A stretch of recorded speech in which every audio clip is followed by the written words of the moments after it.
નમસ્કાર ખેડૂત મિત્રો, આજે આપણી સાથે જોડાઈ ગયા છે. અમારે નામ લેવાની જરૂર નથી. એ જે મૂળિયા સાહેબ આપણી દુકાનની મુલાકાતે આવ્યા છે. આપણે સાહેબને એક પ્રશ્ન કરીએ. સાહેબ, શરૂઆતમાં જીરું ઉગતા હોય જે જાંબુડિયા કલરનું થઈ જતું હોય અને ઠોંડાઈ જતો, ગ્રોથ વધતો ન હોય, તો એના માટે તમે શેની ભલામણ કરો સાહેબ? હવે સુધારતા જે છે એના જયસુખભાઈ ઘણા બધા કારણો હોય. જે જાંબુડિયું કલરનું થઈ જાય છે તો એમાં ઘણા બધા પોષક તત્વોની ઉણપના કારણે થતું હોય. શરૂઆતની અંદર જે છે એ કહેવાય કે જે વાતાવરણ જે છે એની અંદર જે છે એ અનબેલેન્સ, એટલે કે ટૂંકમાં વાતાવરણની અંદર ચેન્જ થતો એના કારણે થતું હોય. ઘણી વખત જે છે એ ખેડૂતો આડેધડ જે છે એ દવાનો જે છે ઉપયોગ કરે, જેમ કે કહેવાય કે જે બાયો પ્રોડક્ટ નો ઉપયોગ કરતા હોય તો પણ જે છે ઘણા બધા ખેડૂતોને આવો બધો પ્રશ્ન આવતો હોય છે.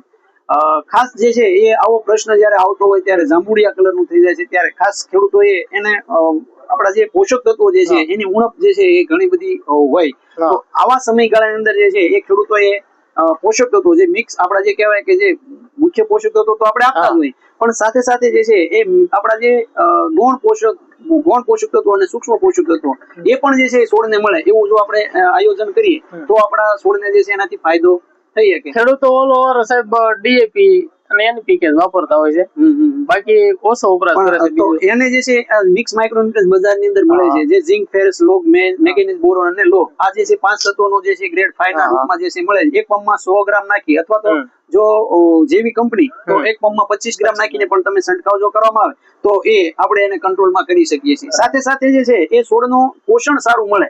તો શરૂઆતથી જે છે છોડની અંદર જે છે એ આ પોષક તત્વો, એટલે કે આપણે ખેડૂતોને કહેતા હોય જયારે વાવેતર કરતા હોય ત્યારે કે તમે જે છે એ છાણિયું ખાતર નાખો. જો છાણિયું ખાતર ન નાખ્યું તો જુદા જુદા ખોળ નાખો, જેમ કે જે છે દિવેલીનો ખોળ છે કે લીંબોળીનો ખોળ જે છે ઉપયોગ કરીએ તો પણ જે છે એ આનાથી આપણે આ પ્રશ્ન જે છે આપણા ખેતરમાં આપણે આવતો અટકાવી શકીએ. હવે કેવું છે સાહેબ, એક ધારા મગફળીના વાવેતર થતા આ રીતનું થવા મળ્યું છે.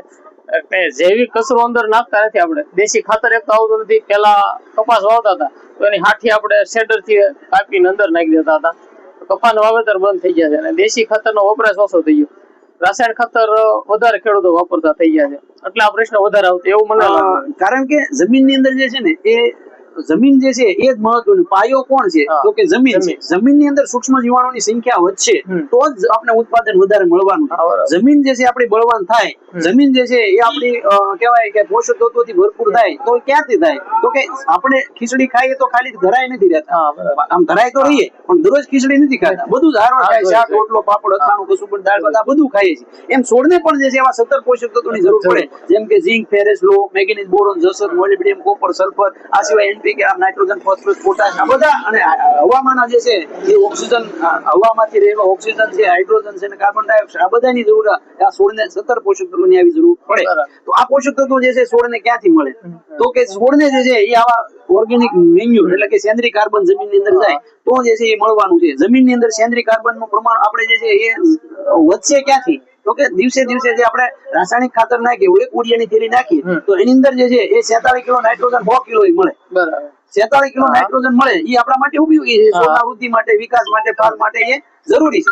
પણ સાથે સાથે એ 54 કિલો વધારે આપણે શું નાખીએ છીએ એનો ક્યારે આપણે વિચાર નથી કરવો. જે જમીનની અંદર આ સૂક્ષ્મ જીવાણુઓ એને મારે, જે જમીનની અંદર એ નુકસાન કરે, તો એની સરખામણીમાં તમે એક ટ્રોલી ભરીને ખાતર નાખો દેશી ખાતરની, જે 50 ટન હોય, 50 મણ હોય, તો એમાંથી એક મણ વધે ખરું, એ બધું જમીનમાં ભળી જવાનું, એ બધું છોડને ઉપયોગી થવાનું. તો એના માટે થઈ અને જયારે આપણે આવી રીતના કહેવામાં આવે ખેડૂતોને આપણે કહીએ છીએ કે તમે જૈવિક કલ્ચરોનો ઉપયોગ કરો, ટ્રાઇકોડર્મા છે, બેવરિયા છે, સુડોમોનાસ છે, મેટારાઇઝમ છે, વર્ટિસિલિયમ છે, આવા અનેક જાતના જે છે બેક્ટેરિયાઓ જમીનમાં મળે, માઇકોરાઇઝા જે છે. તો એવું જમીનની અંદર જેટલું જશે એટલી જમીન આપણો સારો થાય અને આવા છોડવાનો પ્રશ્ન નહીં.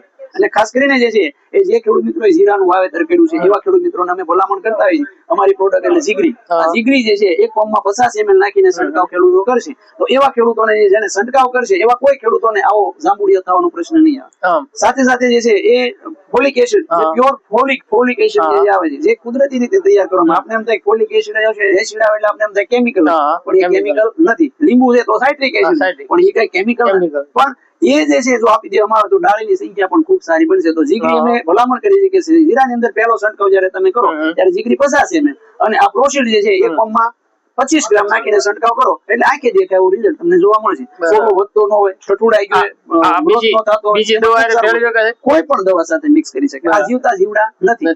જેમ કે તમે સુડો આપણું જે સ્ટાર પ્રોટેક્ટ હોય, સ્ટાર એનપીકે છે, તો એ તમારે કોઈ જાડી મિક્સ કરવાના નથી. પણ આવા આ બેક્ટેરિયલ પ્રોડક્ટ જે છે એ ટૂંકમાં ઉલામાંથી તૈયાર કરવામાં આવેલી છે. એમાં કોઈ જે છે જીવતા જીવડા નથી, તો એનો ઉપયોગ કરી શકાય. સરસ, ખૂબ ખૂબ આભાર મુળિયા સાહેબ માહિતી આપવા બદલ. આમાં આપણા જયસુખભાઈ જે છે આપણા ખેડૂત છે, અને એમણે જે છે અહીંયા આનંદ એગ્રોટેક અમારા ખેડૂતો માટે જે છે આ એક શોપનું જે છે એ શરૂઆત કરી છે. જે ખેડૂત મિત્રોને વ્યવસ્થિત અને સારી દવાઓ જોઈએ, સારી માહિતી જોઈએ, તો જયસુખભાઈનો સંપર્ક સાધી શકે છે. જયસુખભાઈ આપનો હેલ્પલાઇન નંબર આપો જેથી કરીને અમારા ખેડૂતો આપનો સંપર્ક સાધી શકે. મારો નંબર છે 99040 03288. ખૂબ ખૂબ આભાર. આનંદ એગ્રોટેક જસદણ, લાતી પ્લોટ સંતોકીરની બાજુમાં.